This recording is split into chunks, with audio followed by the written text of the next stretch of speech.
welcome to the Santos Says Podcast, episode number 8. I'm your host and your boy, Santos, proud owner of Santos Threads. Make sure you check us out at santos-threads.com for the latest and greatest in men's and women's streetwear, sportswear, apparel, t-shirts, shorts, dresses, all kinds of great things for you guys. Hats, apparel, accessories. Check us out. santos-threads.com. Subscribe right now to get 15% off your first purchase. Welcome everybody once more. Episode number 8. As we get right into it, flying solo once more. On this episode, I wanted to make sure that we got into a little sports. So on this episode, we're going to talk about how baseball is off base, how baseball lost its way. So we're going to discuss how or why baseball has lost its way and what can be done to fix it. I'll have an interesting take on this as I have my opinions. I have my theories. There's been tons of stuff going on, a lot of loud noise going around as far as what can be done to fix the sport of baseball, as to why it is no longer America's pastime, why it is not what it once was. And I'll have my theories on this, as well as what I believe we can be done, in my estimation, to fix the sport.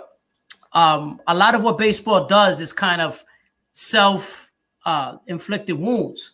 And I think it can be fixed. I really do. Hello, Commissioner Manfred of the Major Leagues, if you listen to this podcast, and I will be sharing this podcast to him upon completion, believe me. Commissioner Manfred, hello, could you listen to me? I'm telling you, if you listen to my suggestions of what I'm going to bring up on this podcast, on this episode, I will not steer you wrong. I'm telling you. And we'll offer some solutions. I'll give my opinion as far as what I believe is plaguing or what has hurt the sport over the last 15, 20 years or so, especially the last 10, I would say. Take that nice swig of water on this nice summer day. Obviously, baseball is right in the middle of the All-Star weekend, getting into it. And yeah, there's a lot of things that have been going on. People have really been talking about, okay, what can be done to save the sport? And I want to start out with this, right? Since I was a young kid, I mean, one of my earliest dreams I had, now, I don't want to call it a dream per se, in that I really thought that I would do it. Full disclosure, I did not really want to be a baseball player, but in the back of my mind, I did, if that makes sense. Like, I thought I was a baseball player. Like, you know, I would play, whether it was organized, unorganized, whatever way you want to call it. I even did a short stint of coaching before. I enjoy teaching the game. I know the game very well. It's my number one sport. I love baseball. You know, basketball is another one that I really love a lot as well, but baseball is my number one. It's my heart. I love all kinds of sports, but baseball is my heart. And so as time has gone on, just seeing how the popularity has just shifted, it's just kind of gone down and down and down, and seeing that change, that shift in popularity, it's very disheartening, to say the least. It's very disheartening. And there are several culprits for this. As I mentioned early on, one of the things that I feel that hurt the sport is really, I mentioned the name of the person who I would like to listen to this podcast, Mr. Rob Manfred. Could you please listen to me? I'm just saying, Rob Manfred, listen. Robbie, buddy, I got all your answers right here. If you listen to Santos, Santos will not steer you wrong. I won't. I do this out of love. So the suggestions I'm going to give you are coming from a good place, a place of love, compassion, understanding, for love of the game, for the true love of the game, that we need to get baseball back to where it needs to be in its prominent place in America as far as sports goes and popularity, etc. We need to get it there to that place. Santos is going to help you get there. One of the things I want to make sure you guys subscribe to the YouTube. Whoever's watching on YouTube, type the Santos Says Podcast on the YouTube. And definitely also follow me on Instagram, Santos Thread Shop. Santos Thread Shop on Instagram. I just wanted to make sure we got those plugs out the way. If you're watching this on YouTube, hit the like button and subscribe. So here we go, right? Baseball, people have their theories. People have their opinions as far as what's going on. I guarantee you, if you poll someone, the average person 30 years old and under, they will all have the common answer for why they don't watch baseball, right?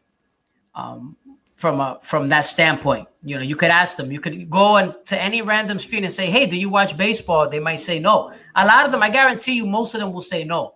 At least 7 out of 10 of those people that you poll, at least 30 years and under, they'll say, "Hey, nah, I don't watch baseball." But they'll all come up with the same common answer. The answer that I get, the response that I get when I ask them about their opinions and their thoughts on baseball. You know what they tell me? It's boring. Everybody says it's boring. And you know what? As someone who grew up loving baseball, playing baseball, whether it's softball, wiffle ball, watching it, breathing it, going to baseball games, etc.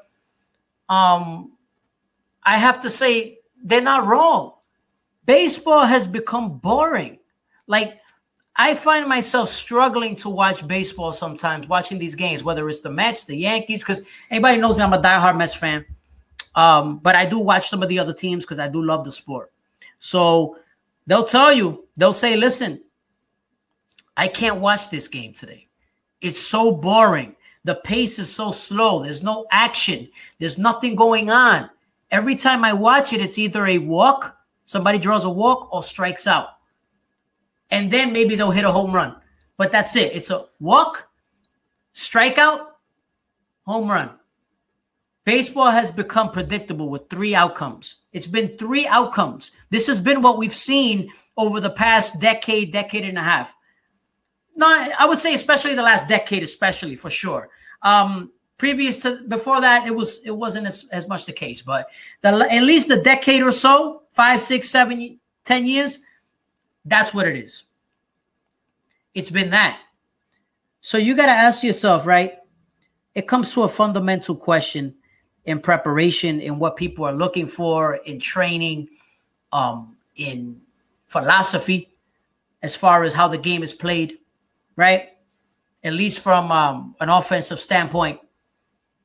Why is it that there's so many damn strikeouts and walks? People up there, literally, I can't tell you how many times I'm watching a game and a guy will take a fastball right down the middle. And I'm like, why didn't he swing at that ball? Why didn't you swing at it? It was a strike. It was down the middle. You're not getting a prettier pitch to hit than that. But no, he didn't like it for whatever reason. He's trying to draw a walk. We're in a generation now. We're in an era of baseball where guys prefer to get a walk, draw a walk, instead of a base hit. This is where we are right now. They prefer to draw a walk instead of a base hit. If they cannot hit a home run, they'd rather draw a walk. That's a very, very scary thing we're watching. That makes it very unentertaining on the fan base. Now, what does this all come down to? I'm going to bring it up. It's the A word. And people who follow baseball know exactly what I'm going to say. Those who don't, please follow me. I want to bring this up. Ladies and gentlemen, analytics have ruined baseball. To me, the number one culprit of baseball being what it is right now are analytics. Analytics have destroyed baseball. Think about it. Now, what are analytics? We'll break this down real quick. Analytics are different ways that they use to quantify certain things in baseball. You have all these stats, all these metrics, sabermetrics, right?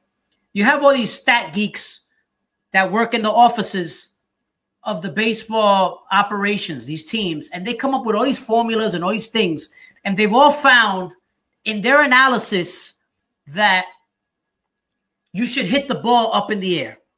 So then what happens? That creates what is known as the launch angle, right? So you got everybody trying to swing for home runs. You got guys who are 5'8", 5'9", 170 pounds trying to hit home runs. And that's not necessarily their strong suit, right? Everybody and their mother's trying to hit home runs. It's what it is. Like, everybody and their mother's trying to hit home runs. Everybody wants to be a slugger.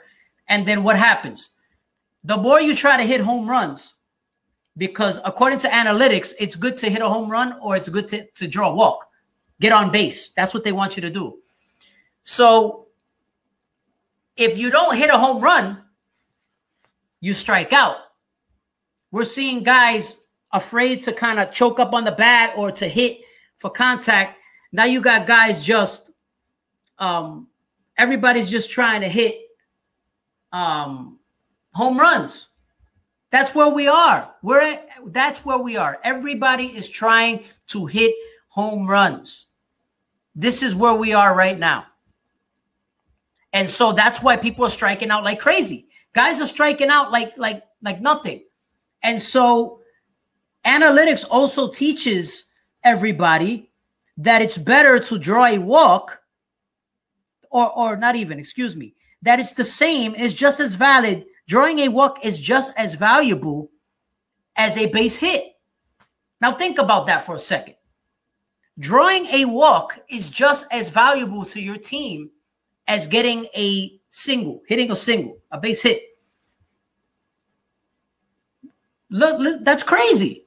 Now, I'm not saying that drawing walks isn't important. It is. Like, getting on base is very important because the object of the game is to score, right?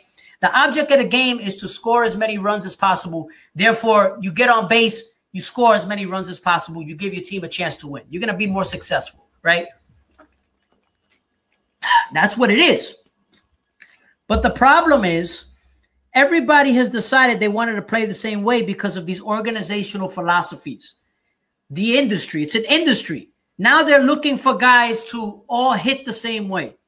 So now you have teams who all play the same way. Everybody's trying to hit the ball out the park for power.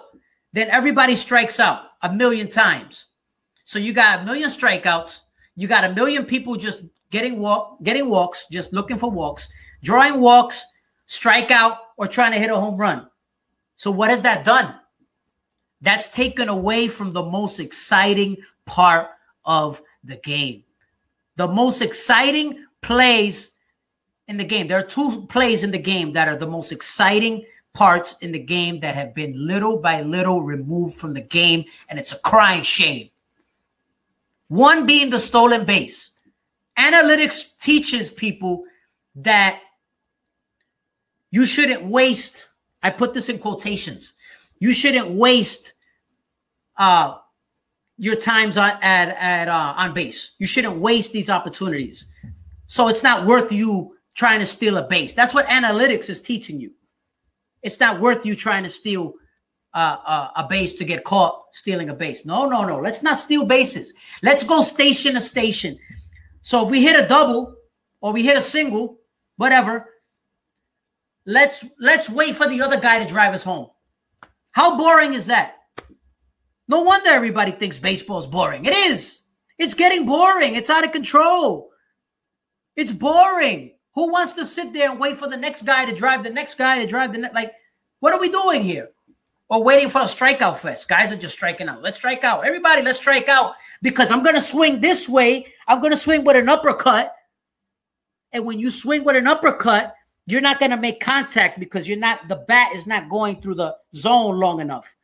So you have so the way I can explain it is the bat, instead of being on an even plane, you want the bat to come like that, like an even plane. You want it to be straight, leveled swing, right? The bat with what analytics is teaching these hitters now, and this starts in the minor leagues. They're bringing up these kids like that. They're bringing up these kids to just swing from their shoes and hit for power. They're saying, forget about everything else. Just hit home runs and get on base. And it's a crying shame. And so instead of in order to make the best possible, the optimal contact to hit line drives, in order to do that, so the problem is that you have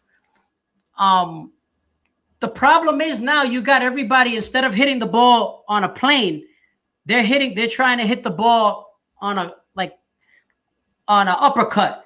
And that gives you, while in some cases you'll be able to launch the ball. It's what they call launch angle. You'll be able to launch the ball out of here, but it's not consistent.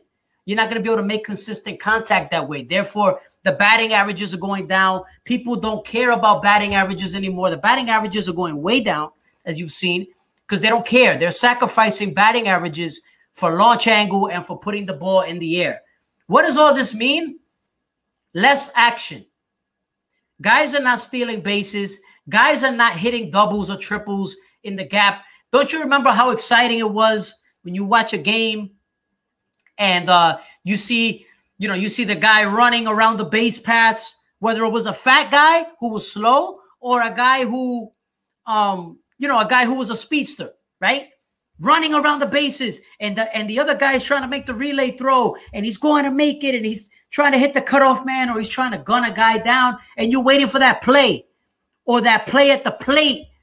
Remember that play at the plate where the catcher can go run. There's another matter. Obviously, they've gotten rid of the collisions at home plate, but when the runner can run into the catcher trying to knock the ball out of his hands to stop himself from being tagged out, those were plays that stay with you.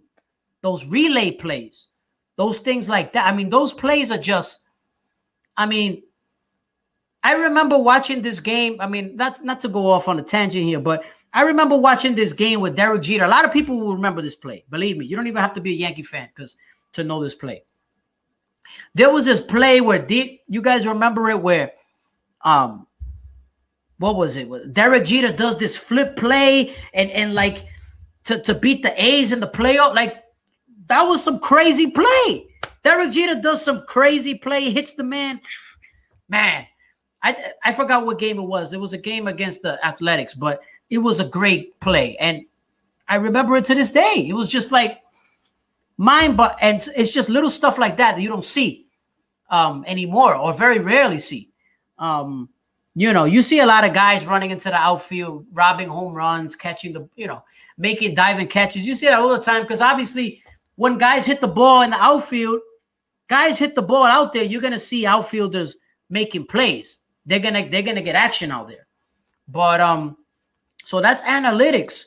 Analytics also has made it so that guys are having shifts. Now, what are shifts? Defensive shifts are there are these alignments that analytics tell you if you're positioned in this place instead of that place, you'll be able to get outs, right?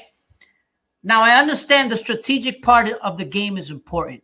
You don't want to get rid of the strategic part of the game, but everything has become too numerical. These are real people playing in the game. You're sacrificing entertainment value for what the analytics nerd told you, and it's wrong. I'm going to go on record right now to say I believe that the shift should be outlawed. I think they should get rid of the shifts, me personally. And now the shifts they're able to place the outfielders or the fielders. So in the infield and in the outfield, they're able to shift them, but this especially applies to infielders. They're able to shift guys in a certain way so that they can take hits away.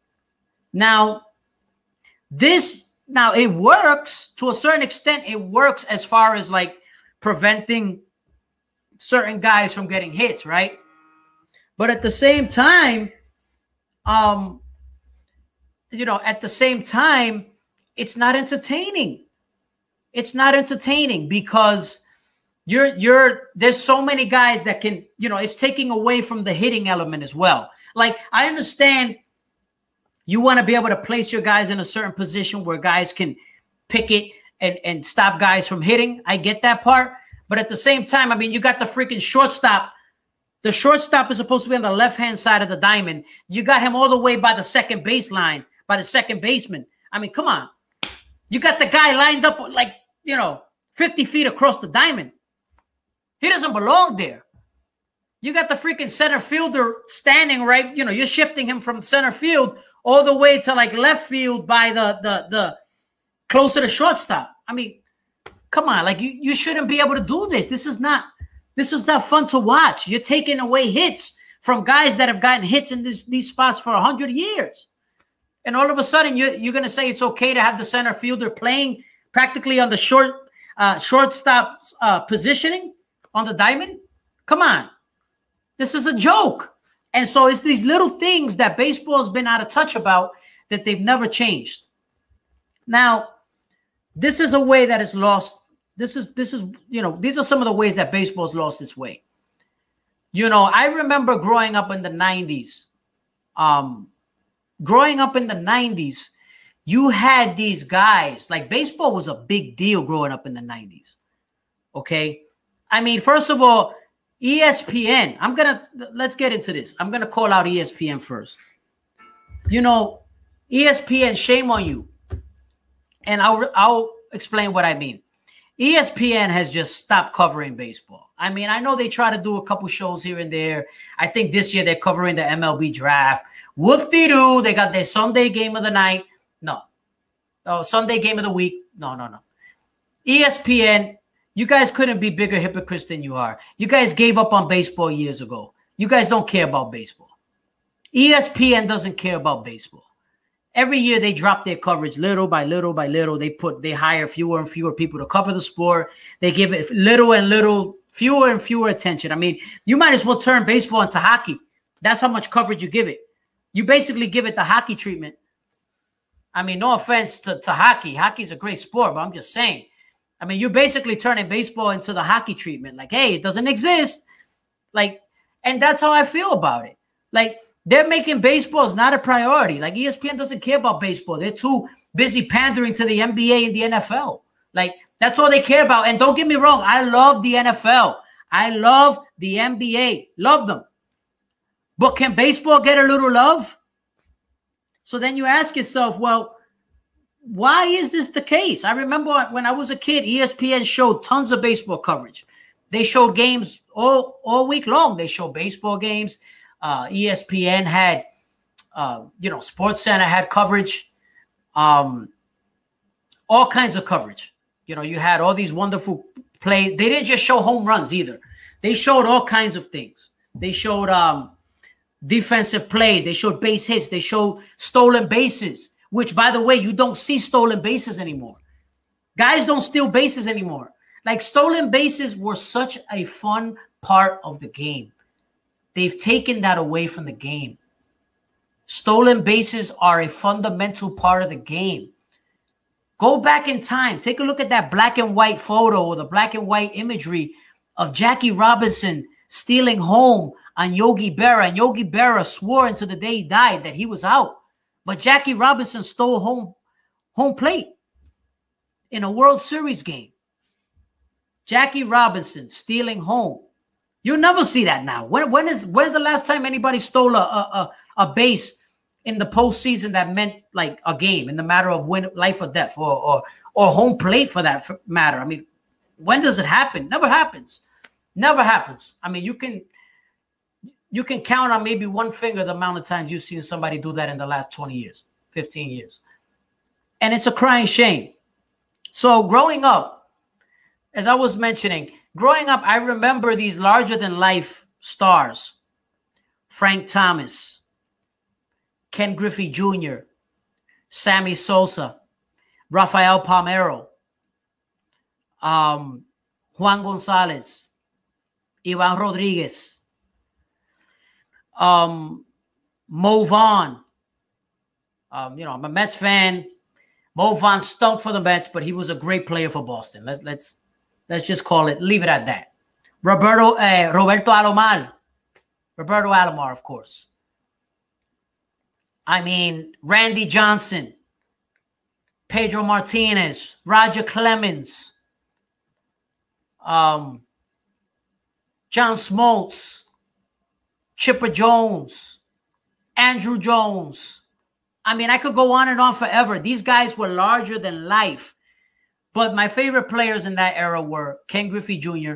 I loved Ken Griffey Jr. And Ivan Rodriguez. Ivan Rodriguez was an idol of mine. Being Puerto Rican, from the same town, Vega Baja, Puerto Rico. Like, that's where my family's from as well. So I absolutely love Ivan Rodriguez, right?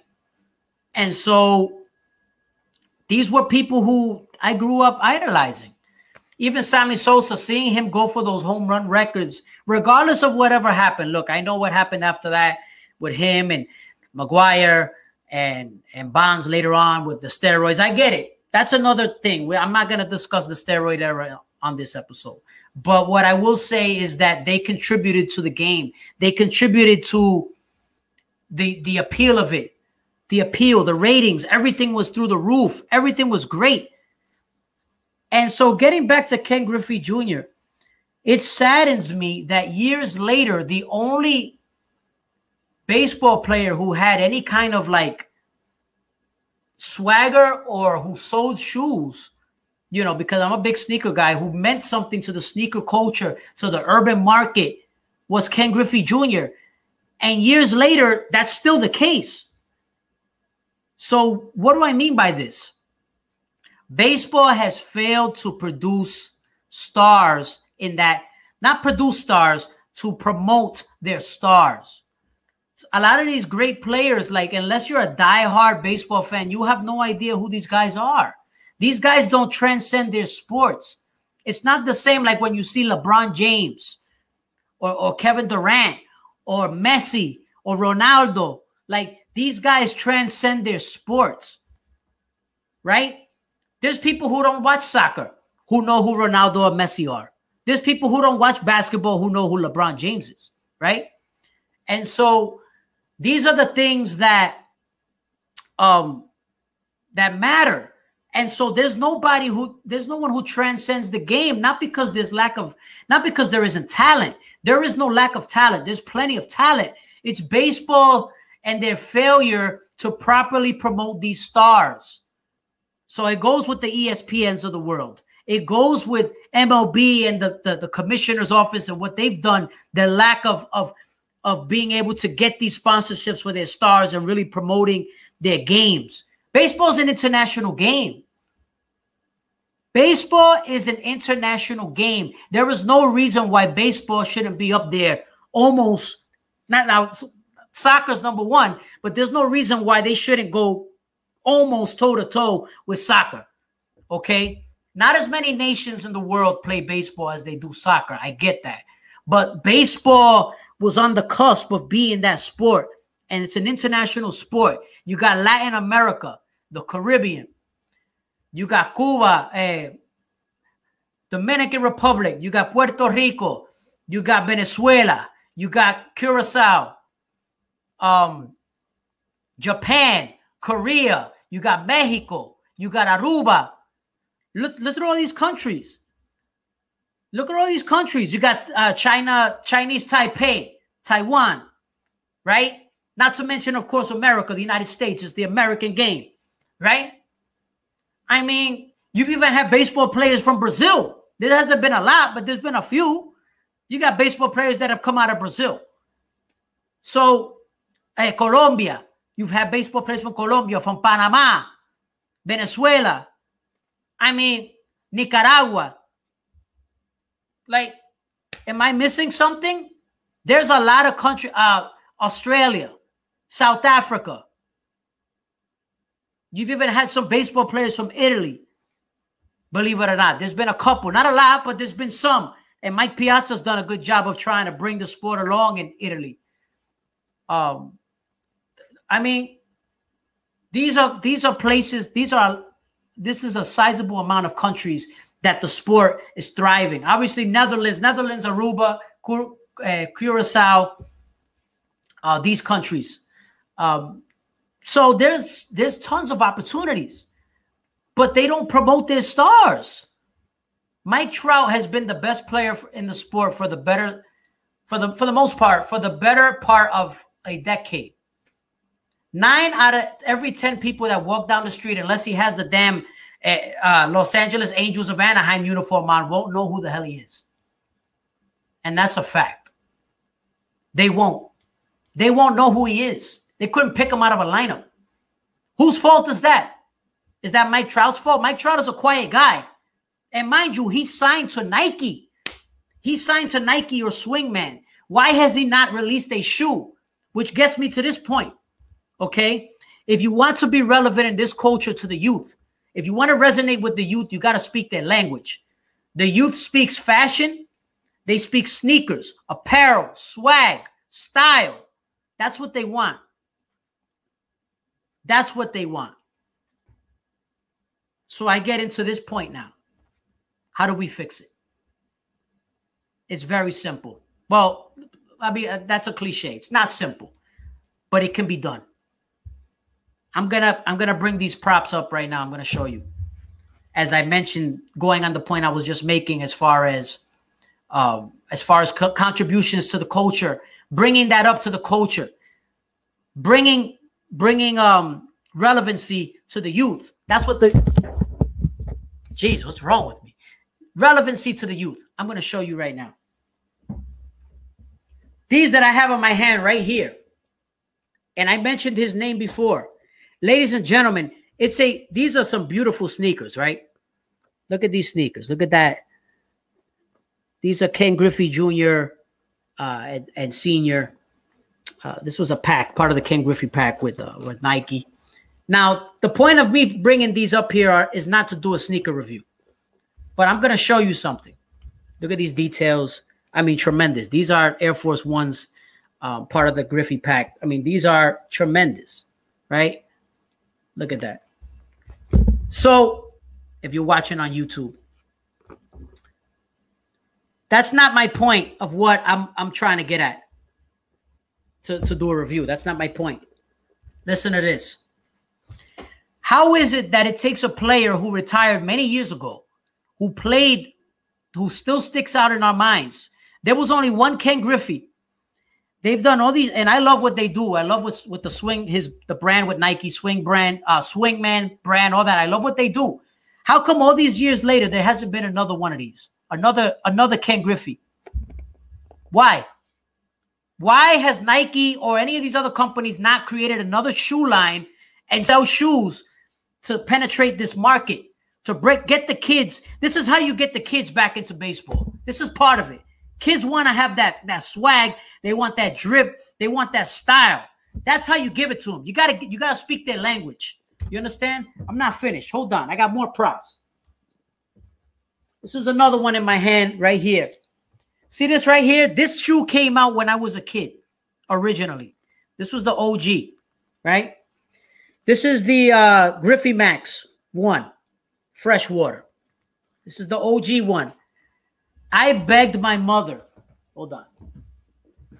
I begged my mother for these shoes. These are just some that I have. I got a bunch, but these shoes came out when I was a kid in the late 90s, mid to late 90s, late 90s.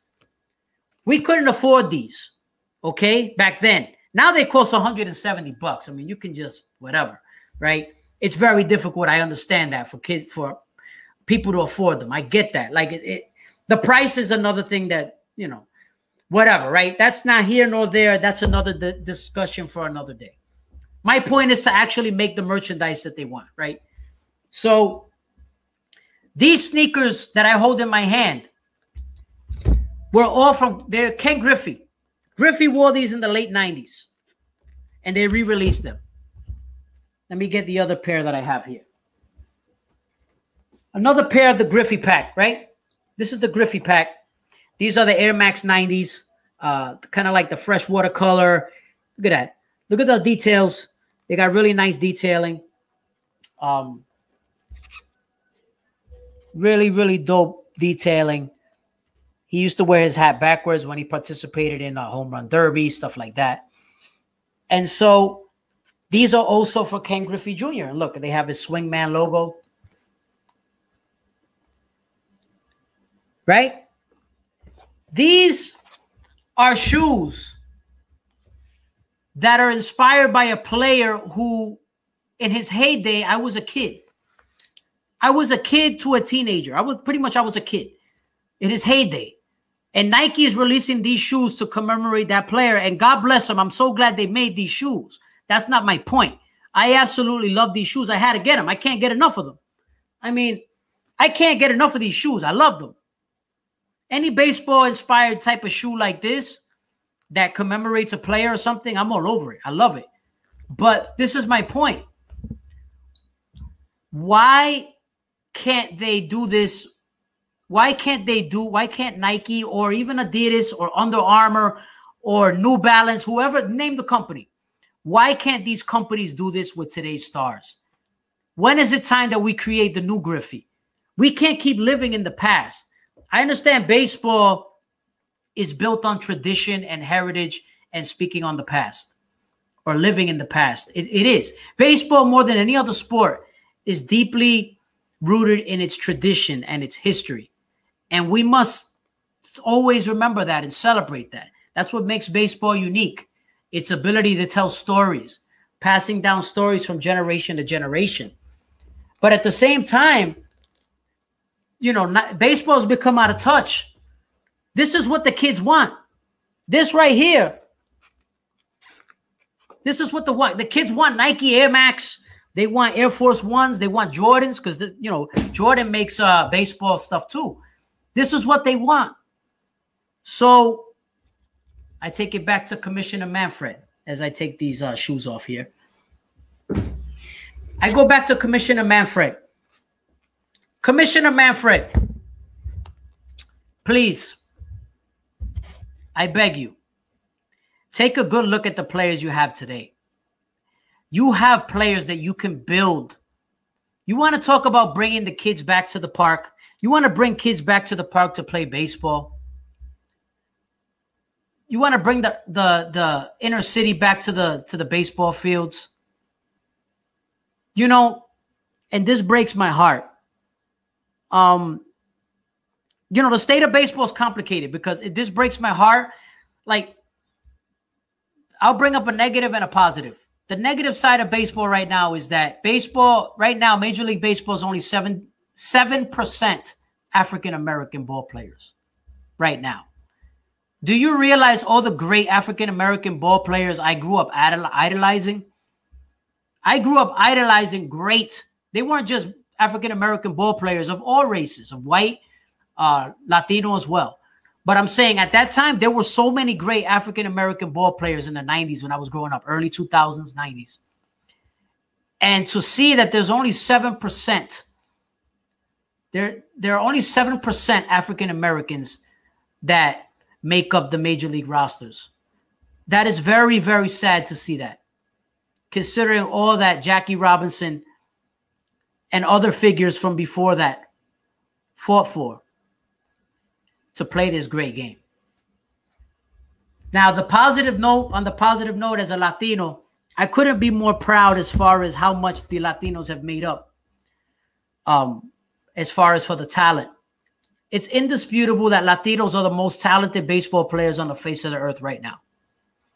That's not debatable. I'm being objective, but it's true. Latinos make up a huge part of the talent pool in Major League Baseball.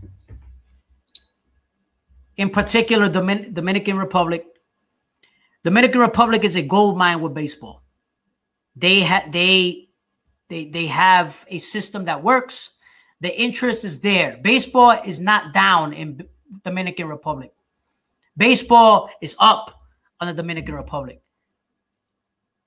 Baseball is up in Latin America. Baseball's up in Cuba. Baseball's up in Venezuela. Baseball goes through peaks and valleys in Puerto Rico because of its relationship with the United States. But all in all, there's representation from there as well. Baseball is doing well internationally. In Japan, I'm sure right now, nobody's bigger than Ohtani. Right now, baseball has a chance to right something, to right the wrong. They have a chance to get back to that prominent role. So here we go. This is how we do it. Build around your stars. If you're listening, Mr. Commissioner Manfred, you have a great star who's an international. There's several international guys, but I'm going to get to the biggest one right now of all. Shohei Ohtani. Get this guy a sneaker deal now. Find Nike. Find all whoever you got to find. Under Armour, Adidas, whoever. New Balance. Find this guy a deal and write him a blank check. This guy's going to make you guys a ton of money. And he's a superstar. He's international. He has a chance to be the greatest player in the history of Japan. The guy can pitch. He can hit. He plays with flair. The guy is an absolute stud. Write this guy a check. You're missing the boat here. You got to build Major League Baseball starting with this guy. You built the whole entire system of the major leagues around this guy. The second one, Fernando Tatis Jr. Fernando Tatis Jr. This guy's a stud. He's flashy. He's fast. He's got power. He's playing in San Diego. That's a West Coast market. San Diego's a nice little market. Build around that guy. You have a Latino, a Dominican superstar to build your Latin fan base around. Build with him. With Shohei, you have the Eastern world with Japan and Asia and that global market. And then with Tatis, you have the Dominican, the Latino, North American, the Hispanic market. You got the Asian market and you got the Latino market. Put them together, guys. Get these guys shoe deals. Get them endorsements.